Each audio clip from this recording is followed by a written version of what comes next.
सुभद्रा योजना को नहीं आसला बहुत ही बड़ अपडेट। तो सुभद्रा योजना केबेठारु आवेदन हम और केबेठारु एप्लाय स्टार्ट हो, आवश्यक डॉक्यूमेंट कौन रोचे, सुभद्रा योजना आवेदन करने आवश्यक डॉक्यूमेंट कौन रोचे, कौ मैंने योग्य हे कौ मैंने पाइबे।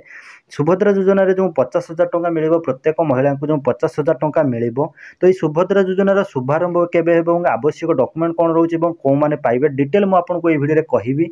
सुभद्रा योजना तरफ आसी जाए बहुत ही बड़ अपडेट और आवेदन तारीख आसी जाए केबेठारु आपनकर आवेदन स्टार्ट हो। तो डिटेल मुझे आपको ये वीडियो कहबी। तो आशा करछि आपण ये वीडियो प्रथम शेष पर्यंत देखिए और यहीपरि अपडेट पाइबा चाहूले आम चैनल को एवं सब्सक्राइब करूँ, लाइक करूँ। हाय फ्रेंड्स, मु हरिपद आम चैनल तरफ आपको अनेक अनेक स्वागत जनाए। आज ये वीडियो स्टार्ट करवा जहाँकि रही सुभद्रा योजना आपंकर आवेदन केबेठारु स्टार्ट हो, आवश्यक डॉक्यूमेंट कौन रोचे डिटेल मुझे आपको ये वीडियो कहबी। तो देखो सुभद्रा योजना जो आपंकर आवेदन हम सेप्टेम्बर 17 ही सुभद्रा योजनार शुभारंभ हो। मुख्यमंत्री मोहन माझी घोषणा करछन्ति कि सेप्टेम्बर 17 सुभद्रा योजनार शुभारंभ हो। कहीं देखो राज्यर बीजेपी सरकार निजर निर्वाचन प्रतिश्रुति पालन कर आसंता सेप्टेम्बर 17 तारीख राज्य में सुभद्रा योजना कार्यकारी करने निमंते निष्पत्ति नहीं। तो प्रधानमंत्री नरेंद्र मोदी जन्मदिन रोचे जहाँकि सेप्टेम्बर 17 तारीख में।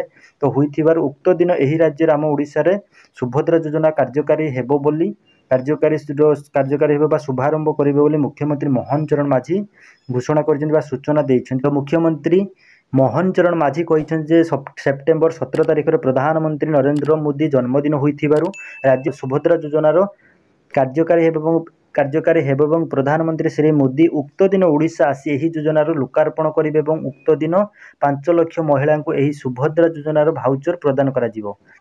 तो फाइनाली डेट आपंकर आसी जाए सुभद्रा योजना जहाँकि सेप्टेम्बर 17 आपंकर सुभद्रा योजनार शुभारंभ और सुभद्रा योजना आप आवेदन करेंगे। तार आवश्यक डॉक्यूमेंट कौन रोचे फुल प्रोसेस वीडियो आम चैनल में पूर्व पोस्ट कर देखिपारे कौन डॉक्यूमेंट आवश्यक कौ मैंने पाइबे ए कौ मैंने योग्य रही डिटेल आप देखिपारे जहाँकि सुभद्रा योजना आपंकर सेप्टेम्बर 17 ही शुभारंभ हो। तो यहीपरि अपडेट पाइबा चाहूले एवं ही आम चैनल को सब्सक्राइब करूँ, लाइक करूँ।